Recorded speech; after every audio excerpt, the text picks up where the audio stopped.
नमस्कार, मैं हूं सोमी प्रकाश बेटा और आप देख रहे हैं चंबा हलचल। चंबा हलचल की आज की सुर्खियों में आपका स्वागत है। आज की सबसे बड़ी सुर्खी मुरारी बापू से जुड़ी है। उनके खिलाफ एफआईआर दर्ज हुई है।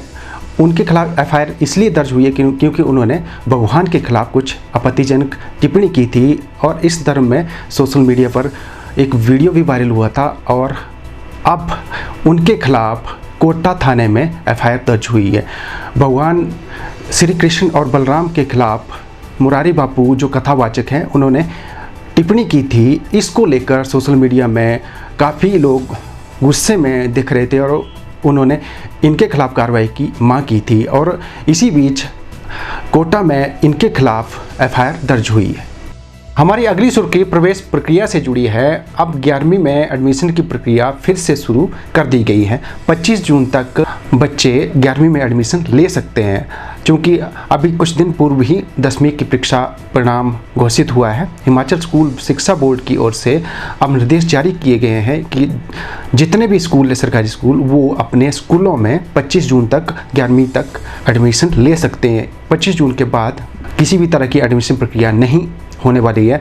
यहाँ स्पष्ट कर दें कि रिजल्ट आने से पहले 11वीं में प्रोविजनल तौर पर प्रवेश प्रक्रिया शुरू हो गई थी, लेकिन ये नियमित तौर पर जो रेगुलर स्टूडेंट आप पढ़ेंगे उनके लिए प्रवेश प्रक्रिया जो है आरंभ कर दी गई है। 25 जून तक बच्चे 11वीं में एडमिशन ले सकते हैं और इस टर्म में जो हिमाचल स्कूल शिक्षा बोर्ड के चेयरमैन हैं डॉक्टर सोनी, उन्होंने इसकी जानकारी देते हुए बताया कि प्रोविजनल आधार पर लेने वाले बच्चे अब नियमित तौर पर एडमिशन लेने वाले हैं, इसलिए वो 25 जून तक हर सूत्र में एडमिशन ले ले, उसके बाद उन्हें एडमिशन नहीं दी जाएगी। हमारी अगली सुर्खी राजनीति से जुड़ी है। कोरोना संकट के बीच भाजपा में पड़ी फूट के संदर्भ में पार्टी हाईकमान ने रिपोर्ट तलब की है और इसमें पूछा गया है कि आखिर इस फूट की वजह क्या है।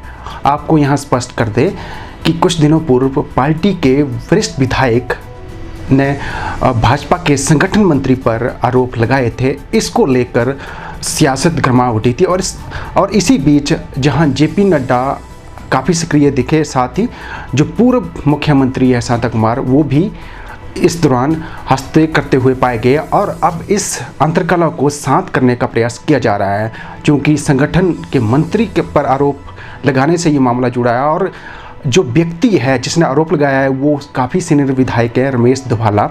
और सबसे बड़ी बात है, जब बीजेपी की गवर्नमेंट बनी थी, जब प्रेम कुमार धूमल सीएम बने थे, तो उस टाइम रमेश धवाला का अहम भूमिका रही थी। इसलिए इस वरिष्ठ विधायक के आरोपों को नज़रदान नहीं किया जा सकता, क्योंकि संगठन भी बहुत महत्वपूर्ण है और संगठन के मंत्री जो है पवन राणा वो भी ईमानदार छवि के व्यक्ति है और साथ में सबसे बड़ी बात यह है कि रमेश धवाला की छवि भी बहुत ईमानदारी से जुड़ी है और अभी तक ऐसा कोई भी लांछन नहीं है जो इस व्यक्ति पर लगाया जाएगा। दोनों ईमानदार हैं, इसलिए एक दूसरे के ऊपर जो आरोप प्रत्यारोप की जो प्रक्रिया चल रही है इसको लेकर पार्टी हाईकमान पूरी सख्ती बरते हुए है और इन दोनों के बीच तालमेल बैठाकर कुछ बीच का रास्ता अपनाया जाने का एक फैसला लिया गया है। अब बीच का रास्ता क्या अपनाया जाता है, क्योंकि सीएम ने खुद कहा है कि उन्होंने रमेश धवाला से बात करी है और उन्होंने कुछ बातें रखी हैं, चूँकि एक बैठक रखी थी और उस दौरान कुछ बैठक में मुद्दे उठे थे और इसी बीच जो वरिष्ठ विधायक है कांगड़ा जिले के हैं रमेश धवाला जी ने एक बात कही थी इस संदर्भ में और उन्होंने बाद में इस संदर्भ में मीडिया में भी कुछ बयान जारी किया था और उसमें ये कहा था कि पवन राणा मनमानी कर रहे हैं। इसी को लेकर काफ़ी होला मचा था और पार्टी हाईकमान ने इस पर कड़ा संज्ञान लेते हुए इस बवाल को ख़त्म करने के लिए कहा है। अब इस बवाल को कैसे ख़त्म किया जा सकता है ये तो पार्टी हाईकमान ही तय करने वाला, लेकिन एक बीच का रास्ता अपनाया जा सकता है। ये बीच का रास्ता क्या होगा हम आपको वो जरूर बताएंगे जब पार्टी हाईकमान फैसला लेने वाला। मैं यहाँ स्पष्ट कर दें कि रमेश धवाला जब मीडिया के बीच बात करने गए थे, जब यानी उन्होंने भाजपा के संगठन मंत्री पर कोई आरोप लगाया था, उसको लेकर उन्होंने एक खेद पत्र भी जारी किया था और वो सोशल मीडिया के साथ साथ वो समाचार पत्रों में भी छपा और उन्होंने इस संदर्भ में खेद व्यक्त किया था कि जो आपस की बात थी, जो बैठक की बात थी, वो उन्हें बाहर नहीं करने चाहिए थी और उन्होंने इस तरह में ये कहा था कि वो उस क्षण भावुक हो चुके थे, इसलिए वो खुद को नहीं रोक पाए, इसलिए वो मीडिया में चले गए थे। लेकिन जिस तरह से ये भूचाल मचा हुआ है और आगामी दिनों में ऐसा लगता है कि काफ़ी बवाल होने के आसार भी हो सकते हैं, क्योंकि बीच का रास्ता जब तक नहीं अपनाया जाएगा, क्योंकि ये जो भाजपा के वरिष्ठ विधायक हैं रमेश धवाला जी, वो पहले भी इस तरह के आरोप लगाते रहे हैं। अब जब तक बीच का रास्ता नहीं अपनाया जाता, और हो सकता है कि आगामी दिनों में फिर से इस मामले में बवाल हो सकता है। हमारी अगली सुर्खी होटलर से जुड़ी है। जो होटल व्यवसाय से जुड़े लोग हैं उनके लिए एक अच्छी खबर है। उनके 6 माह के बिजली और पानी के बिल माफ़ करने का फैसला लिया गया है। ये बहुत बड़ी राहत है जो होटल व्यवसाय से जुड़े लोग हैं। सीएम ने स्वयं इस तरह में एक जानकारी दी है कि जो होटलर है, चूँकि पर्यटन सीजन चला हुआ था, अब वहाँ पर्यटक नहीं आ रहे हैं उनके होटलों में रुकने के लिए, इसलिए राज्य सरकार ने फैसला लिया है कि उनके जो बिजली के बिल और पानी के बिल हैं उन्हें माफ़ किया जाएगा। तो शीघ्र ही इसकी अधिसूचना भी जारी की जा सकती है। हमारी अगली सुर्खी आमने सामने पार्टी के पदाधिकारियों से जुड़ी है, यानी आरोप प्रत्यारोप का ये मामला है। हम यहाँ स्पष्ट करना चाहते हैं कि सीएम ने एक बयान जारी किया है कि कांग्रेस संकट काल में भी, यानी कोरोना संकट काल में भी अपने पार्टी को लूटने से बाज नहीं आ रहे हैं। उन्होंने कहा कि मास्क, सैनिटाइजर और पीपी किट के नाम पर एक फर्जी बिल 12 करोड़ का पार्टी हाईकमान को भेजा गया है, जबकि राज्य सरकार की ओर से बाहरी राज्यों में फंसे 2 लाख हिमाचलियों को 12 करोड़ की राशि खर्च करके अपने घर लाया गया है। लेकिन जो कांग्रेस के नेता हैं वो पीपी किट, हैंड सैनिटाइजर और मास्क की खरीद फरोख्त का एक फर्जी बिल पेश करके वाहवाही लूटने का प्रयास कर रहे हैं। उन्होंने तंज कसते हुए कहा कि कोरोना संकट में भी जो कांग्रेसी है अपनी पार्टी को लूटने में बाज नहीं आ रहे हैं। और सीएम के इसी तंज पर जो कांग्रेस के राष्ट्रीय सचिव वैष्णवी शर्मा ने है श्वेत पत्र जारी करने को कहा है। उन्होंने कहा कि कोविड-19 के राहत कोष में जितना भी पैसा आया है उसकी खरीद फरोख्त की गई है, इस दर में सार्वजनिक जानकारी करनी होगी, क्योंकि बहुत सा पैसा कोविड-19 राहत कोष में जमा हुआ है। और इसी बीच एक घोटाला होता है हेल्थ डिपार्टमेंट में, और उसमें कुछ लोगों की संलिप्तता भी पाई गई है। क्योंकि ये बहुत बड़ा घोटाला है और कोविड-19 के खरीद फरोख्त के मामले में घोटाला पाया गया है, इसलिए उन्होंने जो भी खरीद फरोख्त हुई है कोरोना संकट काल में उनकी जानकारी सार्वजनिक करने की उन्होंने मांग की है। साथ ही उन्होंने ये भी कहा है कि अब तक जितनी भी खरीदारी कोरोना संकट काल में की गई है, चाहे वो पीपी किट हो, चाहे हैंड सैनिटाइजर हो, चाहे मास्क हो, उनकी जानकारी भी सार्वजनिक करनी होगी, ताकि लोगों को पता चल सके कि राज्य सरकार की कार्यप्रणाली किस तरह की है। क्योंकि जिस तरह से कहा जा रहा है कि हिमाचल के लोगों को उनकी घर वापसी की एवज में 12 करोड़ खर्च किए गए हैं, उन्होंने कहा कि उन्हें संदेह है इतना पैसा खर्च नहीं हुआ है और इस मामले में भी काफ़ी घपलेबाजी हुई है, इसलिए उन्होंने इस पूरी जानकारी को सार्वजनिक करने की जो मांग है राज्य सरकार के समक्ष उठाई है। उन्होंने कहा कि इस दर में बाकायदा राज्य सरकार को एक वाइट पेपर जारी करना चाहिए। हमारी अगली सुर्खी रोजगार से जुड़ी है। राज्य सरकार ने प्रतिभा रोस्टर तैयार करने का फैसला लिया है। इस रोस्टर के आधार पर अब जो युवा हैं उन्हें रोजगार मिलेगा। इस दर में मुख्यमंत्री जयराम ठाकुर ने जानकारी देते हुए बताया, चूँकि प्रदेश भर में अलग अलग व्यवसाय से जुड़े लोग जो है प्रशिक्षित हैं, लेकिन उन्हें रोजगार किस तरह से दिया जा सकता है, इस दर में प्रतिभा रोस्टर एक तैयार किया जा रहा है और उसी की रोस्टर के हिसाब से युवाओं को रोजगार दिया जाएगा। और उन्होंने ये भी कहा कि स्वरोजगार के साथ साथ रोजगार की व्यवस्था करने के लिए हर जिले के डीसी से उन्होंने बात करी है और उन्हें एक प्लान तैयार करने के लिए कहा है, ताकि उस प्रतिभा रोस्टर के माध्यम से जो बेरोजगार युवा है उन्हें रोजगार दिया जा सके। हमारी अगली सुर्खी एक ऐसी खबर से है जो इन दिनों सोशल मीडिया पर खूब वायरल हो रही है। यानी एक महिला ने अपने पति को लगातार लौकी की सब्जी खिला दी तो उन्होंने तलाक देकर भिखारी से शादी कर ली है। ये बहुत बड़ी चर्चा वाली खबर है। ये सोशल मीडिया पर भी इन दिनों खूब वायरल हो रही है। ये यूपी का मामला बताया जा रहा है। वहाँ पर एक महिला अपने पति को रोजाना लौकी की सब्जी देती रही। उस दौरान उस पति ने कभी भी इस दर में कोई शिकायत नहीं की। एक दिन जो महिला है अपने पति के पीछे जाकर उसकी जासूसी करती है कि वो लौकी की सब्ज़ी खुद खाता भी है या नहीं। इसी बीच जब वो अपनी जो टिफ़िन में सब्ज़ी रखी थी वो टिफ़िन को भिखारी को दे रहा था, तो उसी दौरान वो महिला भी आ गई और उस महिला ने उस भिखारी से बात करी और उसके बाद उस भिखारी ने कुछ ऐसे अल्फाज कहे और वो महिला इतनी मंत्रमुग्ध हो गई उस भिखारी पर कि उसने अपने पति को ही तलाक दे दिया और उसके साथ मैरिज भी कर ली। ये बहुत बड़ी खबर है और ये सोशल मीडिया पर खूब वायरल हो रही है। ये यूपी का मामला है। ले अब वो भिखारी के साथ खुद महिला भी भिखारी भीख मांग रही है। ये यूपी का मामला है।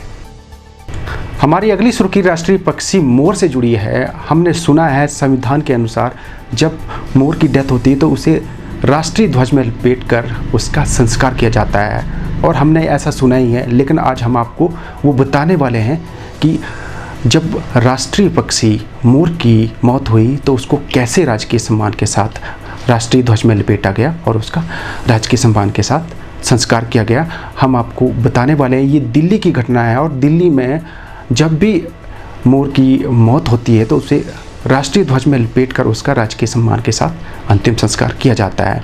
आप हमारी टीवी स्क्रीन पर देख सकते हैं कि किस तरह से राष्ट्रीय पक्षी मोर को राष्ट्रीय ध्वज में लपेटकर उसका संस्कार किया जाने वाला है। हमारी अगली सुर्खी यूंका से जुड़ी है। युवा कांग्रेस कमेटी के प्रतिनिधिमंडल ने आज जिला प्रशासन से मुलाकात करके सीएम के इस्तीफे की मांग की है। यूंका के अध्यक्ष कपिल भूषण ने कहा कि चूंकि जो स्वास्थ्य विभाग है वो सीएम के पास है, साथ ही होम मिनिस्ट्री का डिपार्टमेंट भी सीएम के पास है, इसलिए चूंकि जब तक वो अपने पद पर बने रहेंगे तो स्वास्थ्य विभाग में हुए घोटाले की जांच निष्पक्ष तरीके से नहीं हो सकती है। इसलिए उन्हें जैसे डॉक्टर राजीव बिंदल ने भाजपा के जो प्रदेशाध्यक्ष हैं इस्तीफा दिया है, उसी आधार पर नैतिकता के आधार पर सीएम को भी इस्तीफा देना चाहिए, ऐसा कपिल भूषण जो यूंका के अध्यक्ष हैं उन्होंने कहा। और उन्होंने आरोप लगाया है कि जब तक सीएम अपने पद पर बने रहेंगे तब तक इस मामले की निष्पक्ष तरीके से जांच नहीं हो सकती। हमारी अगली सुर्खी कोरोना अपडेट से जुड़ी है। चंबा जिले में कोरोना एक्टिव के मामले धीरे धीरे बढ़ रहे हैं, लेकिन एक सुख बात ये भी है कि जो कोरोना एक्टिव पाए जा रहे हैं वो सेहतमंद भी हो रहे हैं, स्वस्थ होकर घर भी जा रहे हैं। लेकिन आज एक दुखद खबर आई। एक युवक की मौत हुई है। 16 वर्षीय इस युवक की मौत के बाद उसका कोरोना अपडेट से संबंधित यानी उसका टेस्ट लिया गया था। अब मौत के बाद वो कोरोना पॉजिटिव पाया गया है, लेकिन ये कहना नामुमकिन है कि वो कोरोना पॉजिटिव होने की वजह से मरा है। इस तरह में स्वास्थ्य विभाग में ने भी मना किया है। इस तरह में कोई पुष्टि नहीं की है कि वो कोरोना वायरस के चलते मरा है, क्योंकि वो पहले किस और बीमारी से भी ग्रस्त था। बताया जा रहा है कि उसे कुत्ते ने काटा था। हो सकता है इसी वजह से उसकी सेहत ठीक नहीं हुई। और सबसे बड़ी बात तो ये है कि जब उसकी मौत हुई उससे पहले वो एबनॉर्मल था। जैसे नॉर्मली तौर पर जो व्यवहार होता है मनुष्य को वैसा नहीं था, बिल्कुल चेंज था। ऐसे वहाँ के लोग भी कहते हैं और जो उसके पेरेंट्स हैं वो भी कहते हैं कि मरने से पहले जब उसकी डेथ हुई उससे 1-2 दिन पहले उसका व्यवहार मतलब नॉर्मली तौर पर जैसा होता था वैसा नहीं था। इसकी वजह से ऐसा भी कहा जा रहा है कि हो सकता है कि जो कुत्ते ने काटा था, हो सकता है वो जो वायरस था वो अब रंग दिखा रहा होगा। हालांकि उसकी जो युवक की मौत हो गई है 16 वर्षीय युवक की, और उसके बाद उसका एहतियातन के तौर पर उसका टेस्ट लिया गया था। 13 को सैंपल भेजे गए थे और 15 को रिपोर्ट आई है, तो वो कोरोना पॉजिटिव आ गया है। लेकिन अभी ये नहीं कहा जा सकता कि कोरोना पॉजिटिव होने की वजह से मरा है। अब जब ये इस दर में एक और रिपोर्ट आने वाली है, जब वो रिपोर्ट आएगी उसको भी हम चंबा हलचल मीडिया के माध्यम से आपको रूबरू करवाएंगे। लेकिन पहली बात ये देखी जा रही है क्योंकि देश में अभी तक इतनी कम एज के बच्चे की इस वायरस से मौत नहीं हुई, इसलिए हम ये भी नहीं कह रहे हैं कि ये कोरोना पॉजिटिव होने की वजह से युवक मरा है। इसलिए जब तक इसकी रिपोर्ट जो दूसरी रिपोर्ट आनी है वो नहीं आती है तब तक हम ये भी नहीं कहेंगे कि ये कोरोना वायरस की वजह से मारा गया है। और इसी साथ हम ये भी बात स्पष्ट कर दें कि अब कोरोना पॉजिटिव जो मामले हैं चंबा जिले में 10 हो गए हैं। उनका इलाज कोविड केयर सेंटरों में चल रहा है। जिले के एक कोविड केयर सेंटर बालू बनाया गया है, जबकि एक कोविड केयर सेंटर डलहौजी बनाया गया है। यहाँ पर 10 लोग जो कोरोना एक्टिव है उनका इलाज चल रहा है। और जो 13 को जो सैंपल की रिपोर्ट भेजेगी उसमें 2 पॉजिटिव पाए गए थे, जिसमें ये जो युवक है जो जिसकी 13 को मौत हो गई थी वो भी पॉजिटिव करार दिया जा रहा है। साथ ही एक महिला है, उसकी उम्र 45 साल की बताई जा रही है, वो कोरोना पॉजिटिव पा गई है। यदि जो आज नई महिला जुड़ी है उसको मिला दिया जाए तो ज़िले में कोरोना एक्टिव मामले जो है 10 हो गए हैं।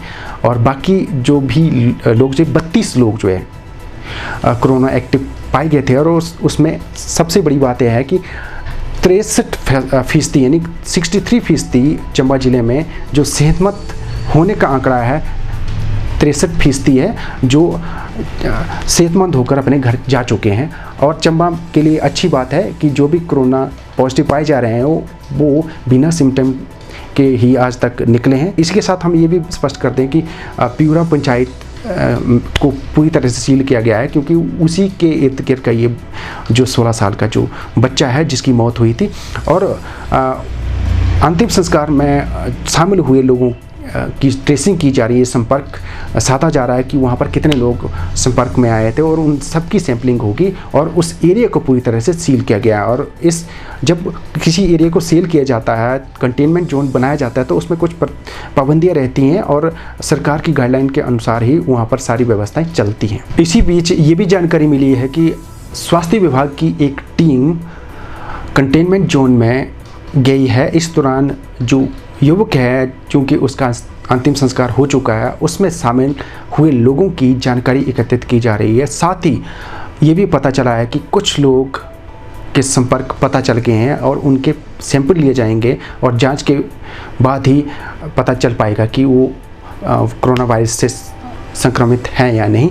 लेकिन इतनी बात तय है कि जो व्यक्ति है, जो 16 साल का युवक जो मरा है और उसके बाद उसके सैंपल लिए गए थे, उसके बाद ये पॉजिटिव पाया गया था। और इस दर में पूरी तह तक जाने का इच्छुक है। जो स्वास्थ्य विभाग की टीम है वो पूरी तह तक जाना चाहती है ताकि इस युवक की मौत के असली कारणों का पता चल सके। क्योंकि जिस तरह से बताया जा रहा है कि उस युवक को कुछ माह पहले कुत्ते ने काटा था। अब ये पता लगाया जा रहा है कि इस युवक को उस वजह से मौत हुई है या किसी और वजह से इस युवक की मौत होगी। लेकिन बड़ी बात है कि इस युवक के जो कॉन्टैक्ट ट्रेसिंग है वो पूरी बारीकी से की जा रही है, क्योंकि गांव से जुड़ा है मामला है। और प्राइमरी कॉन्टैक्ट में आए लोग जितने भी हैं उनकी पूरी सैंपलिंग होगी। उसी के बाद आराम से स्वास्थ्य विभाग की टीम बैठने वाली है। तो ये थी आज की सुर्खियाँ। कल फिर से सुर्खियाँ लेके आएंगे, तब तक के लिए धन्यवाद।